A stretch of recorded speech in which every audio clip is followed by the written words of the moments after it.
Ewuare n'Ariaba Wari Emotan Lọ́kàwé kí ọba o Ewuare n'Ariaba Areba o múrẹ́dùn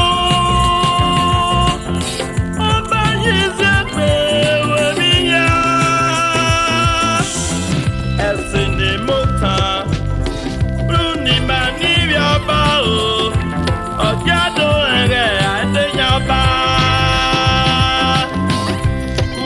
Emotan Sado Jawa Akaba Ewuare n'Ariaba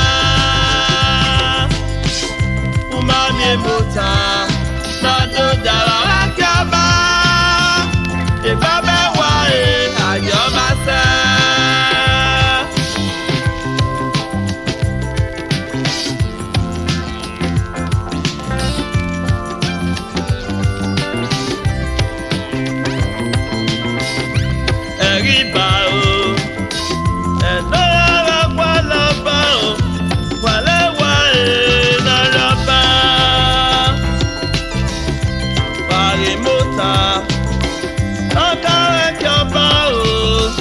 Ewuare n'Ariaba Areba o múrẹ́dùn Ọba yìí ṣe pé wèmí yá Ẹ̀sìn ni mo tàn Lónìí máa níbi ọba o Ọ̀gẹ́dùn rẹ̀ Adéyaba Umami Emotan Sado Jawa Akaba Ewuare n'Ariaba Umami Emotan Sado Jawa Akaba Ibaba Ewuare Ajobase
Ewuare n'Ariaba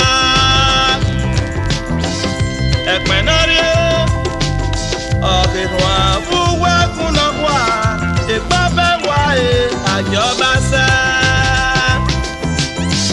Èmi ọ̀kọ́lẹ̀ múrẹ́dùn Òun ẹ̀pẹ̀ máa láti àmúwò wá Ìmànìyè pé tábà Ègbórí wọ̀ràn ọ̀yọ̀ Ariaba Ó ṣàfihàn bá Ewuare Umami Emotan Sado Jawa Akaba Ewuare n'Ariaba Umami Emotan Sado Jawa Akaba Ibaba Ewuare Ajobase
àjọba sẹ́. Èmi ọ̀kan lẹ̀ múlẹ́dọ̀. Òun pè má lọ́jẹ̀ mú wọ́ wá. Ìmànìyè pé tábà èpè wíwọ̀ máa nà yọ̀ máa rí ọba. Ó sàmì ní ọba ọ̀sìn ní ẹwà Umami Emotan lọ́dọ̀ jàrá wá jábá. Ọ̀sìn ní ẹwà lórí ọba. Umami Emotan lọ́dọ̀ jàrá wá jábá. Ìgbà bẹ́ẹ̀ wá àjọba sẹ́. Umami Emotan lọ́dọ̀ jàrá wá jábá. Ọ̀sìn ní ẹwà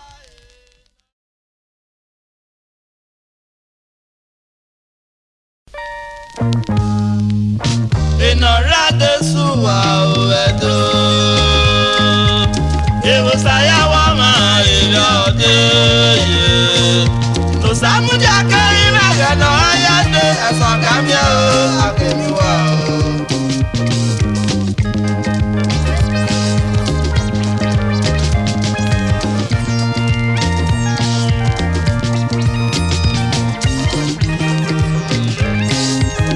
Ìnọ̀rádé sùwà òwẹ̀dọ̀. Ìwòsàyàwó máa rèrè ọdẹ yẹ. Lòsàmújà kẹ́rin mẹ́gàdọ̀ ayáde ẹ̀sán kàmíà ó àkẹ́miwá ó.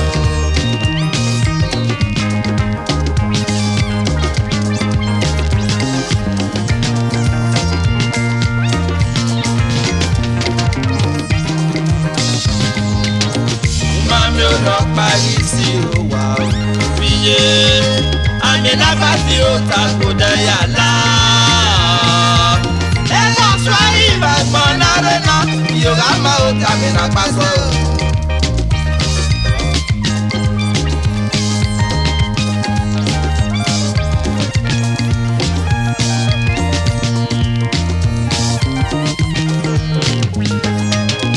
Umami ò lọ parí sí òwà òfìyé. Àmì lábá tí ó ta kò dẹ̀yà lá. Ẹ̀ka sọ ìbàgbọ́n lárẹ́ náà. Iroghama ó tàbí nàpá sọ̀rọ̀.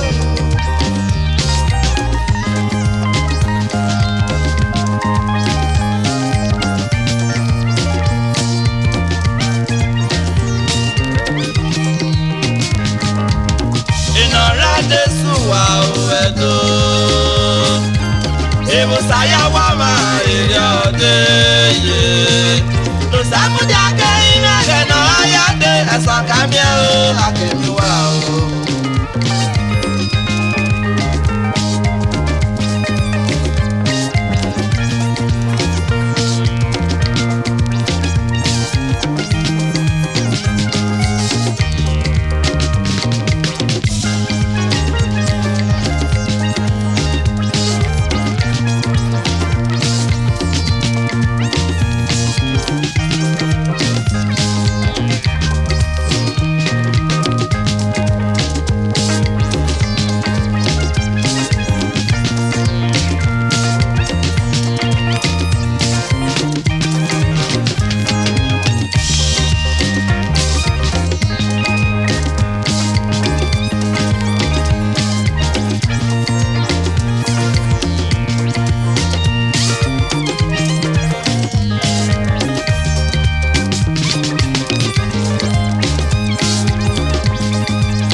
na gbazo.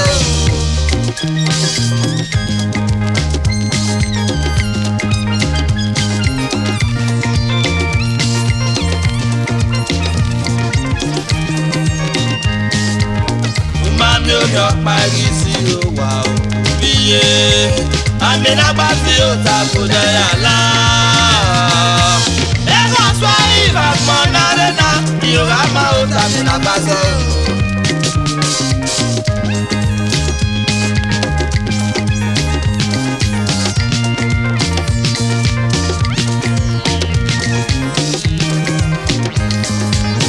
Inora Jesu wa o edo. Ewo saya wa ma ido de ye. Nosayi jaka ina gena ayade asakamia o akebi wa o.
No pari si o wa biye.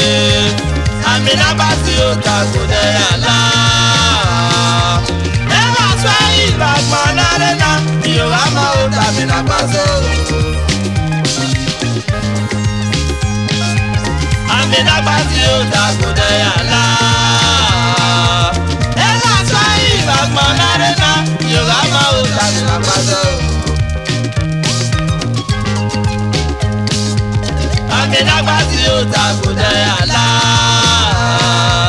E ma so Iroghama na rena. Iroghama o tami na gbazo.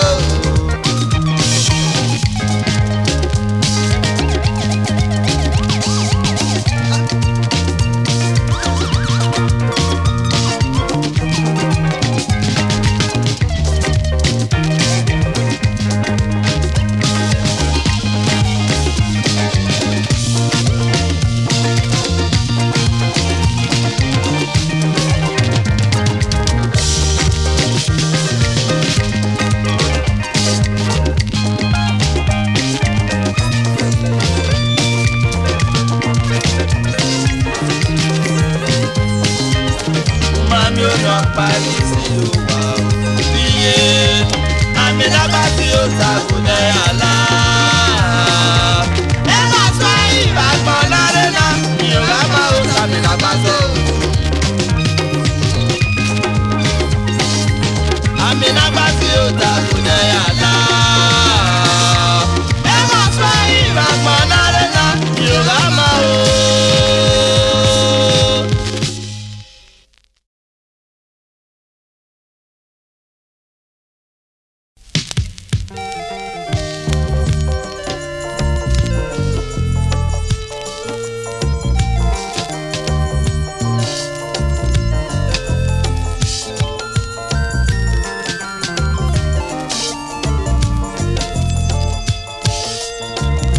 I dey so.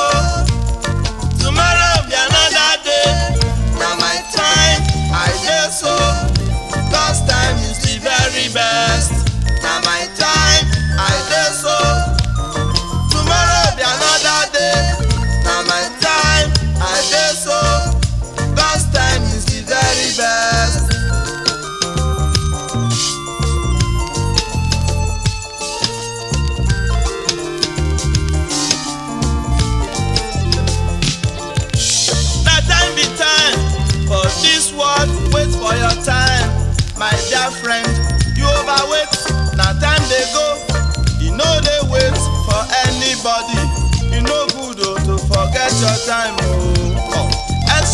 dey leave you.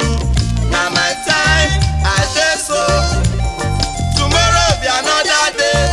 Na my time I dey so. First time is the very best. Na my time I dey so. Tomorrow be another day. Na my time I dey so. First time is the very best.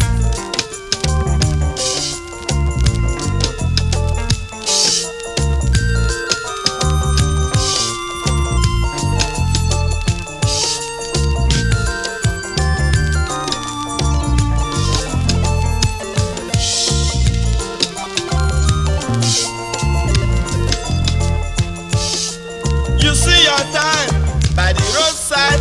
Take your time before it lost. You get money, na your own time. You dey trouble, na your own time. Oyibo say na time be money o. No waste your own time. Na my time I dey so. Tomorrow be another day. Na my time I dey so. First time is the very best. Na my time I dey so. Tomorrow be another day. Na my time I dey so. First time is the very best.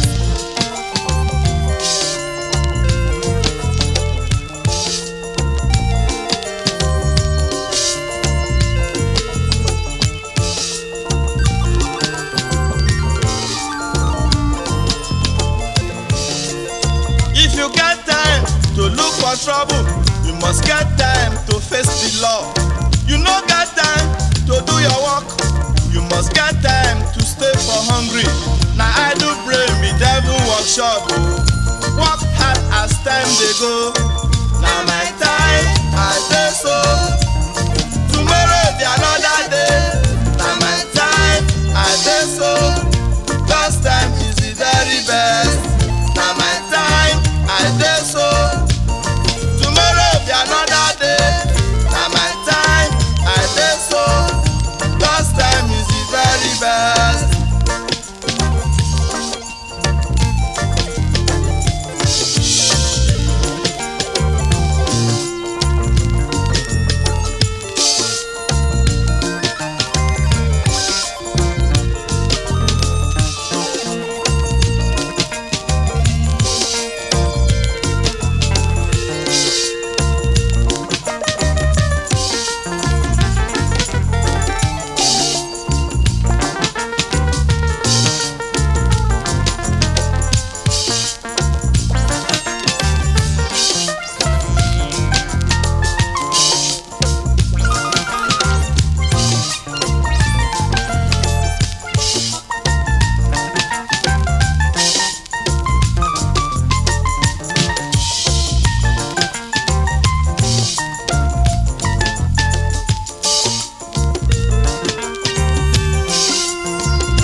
Moon get time when e dey take shine.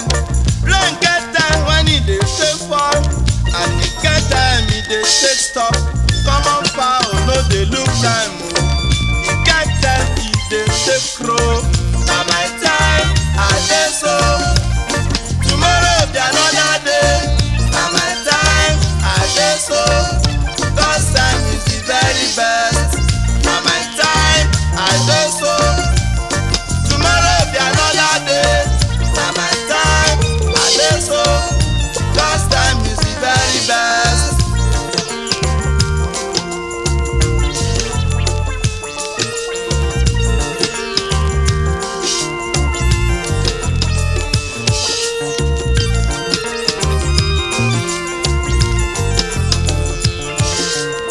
If you get time to do your work, you must get time to enjoy yourself.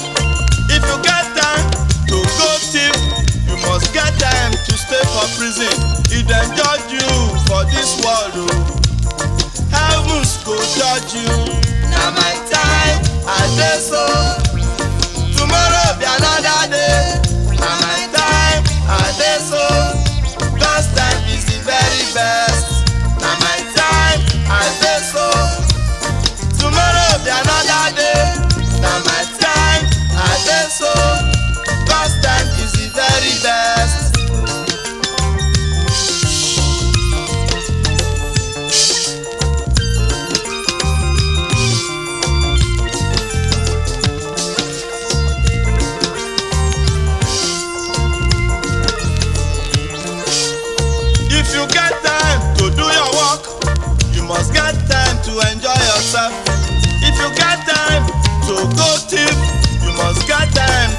for prison if dem judge you for this world o.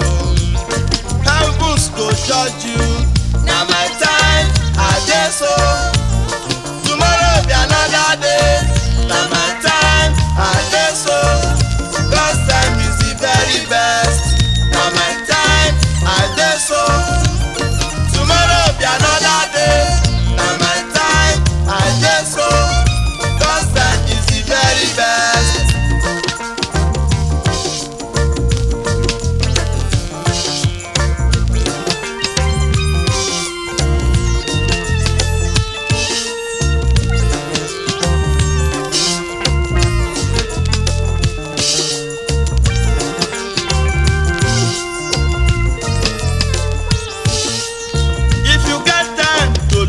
Trouble, you must get time to face the law. You no get time to do your work, you must get time to stay for hungry. Na I do brain be devil workshop o. Work hard as time dey go. Na my time I dey so. Tomorrow be another day. Na my time I dey so. God's time is the very best. Na my time I dey so. Tomorrow be another day. Na my time I dey so. God's time is the very best. Na my time I dey so.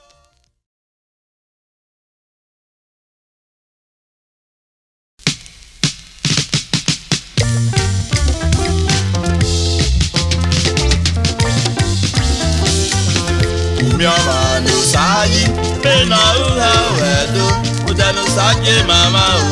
Ala ubiye, Umioma Nosayi, Bena uha wedo, Uda Nosayi mama o. Ala ubiye.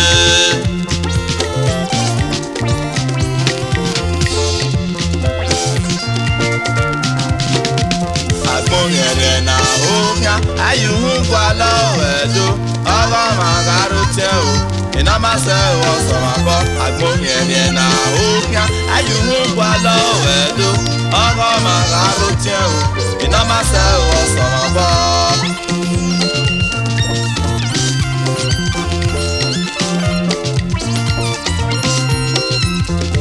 Sama ya yaro, sa chama obira, ekele bina yomomo, obira obiye. Sama ya yaro, sa chama obira, ekele bina yomomo, obira obiye.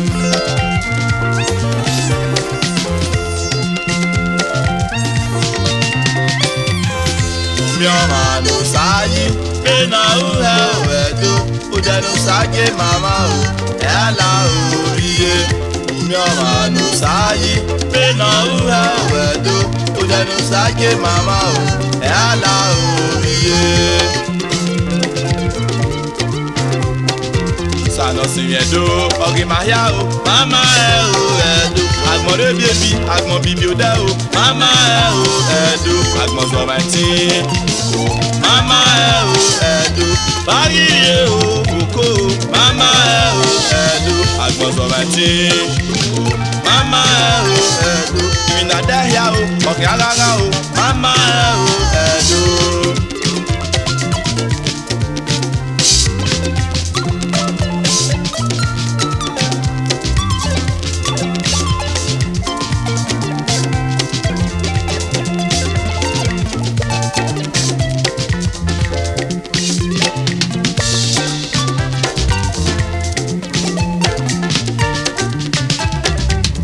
Umioma Nosayi, Bena uha wedo, Uda Nosayi mama o. Ala ubiye. Umioma Nosayi, Bena uha wedo, Uda Nosayi mama o. Ala ubiye.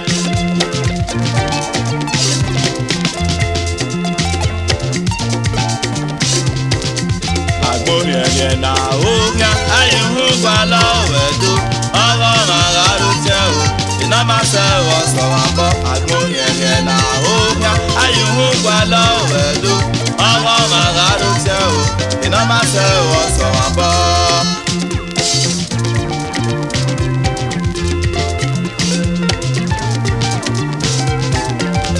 eto samaya yaro eusa choma obira ekene binari umomo odira obiye eto samaya yaro eusa choma obira ekene binari umomo odira obiye.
Nosayi, Benin, Nosayi, mama o, ala obiye. Nosayi, Benin, Nosayi, mama o, ala obiye.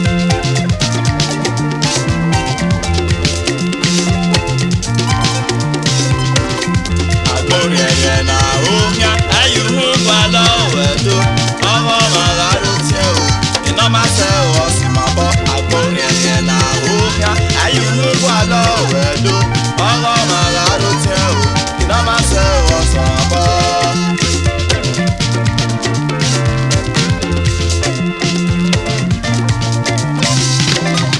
Ẹ̀tọ́ sàmàyà yàrá yóò ṣàjọ àwòrán ekele bí náà yóò wọ̀n mọ́ àdéhùn òbíye.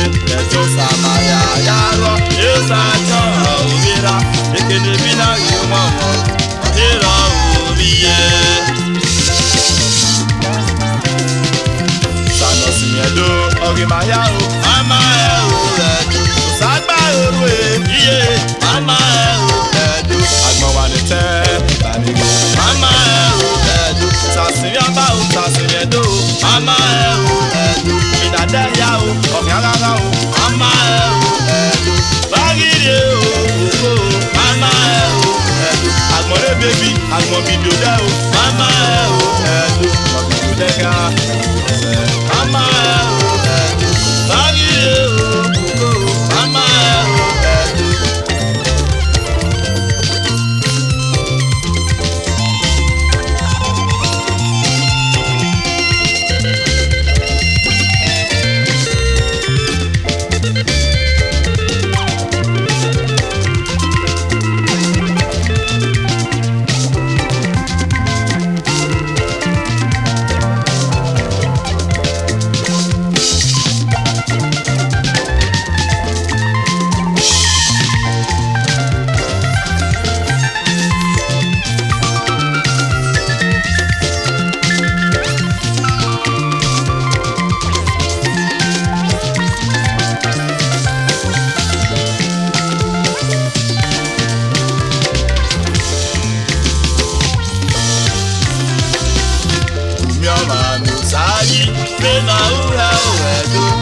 Nosayi, mama o, ala obiye.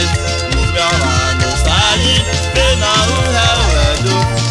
Saje mama o, yala obiye.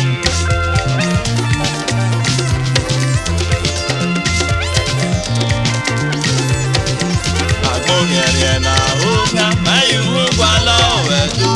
Ọwọ́ màgàrú tiẹ̀ o, iná máa ṣe ọ̀sán wà bọ́. Agbóngẹ̀rẹ̀ na oga, mayu ngwa lọ́wọ́ ẹ̀dọ́. Ọwọ́ màgàrú tiẹ̀ o, iná máa ṣe ọ̀sán wà bọ́.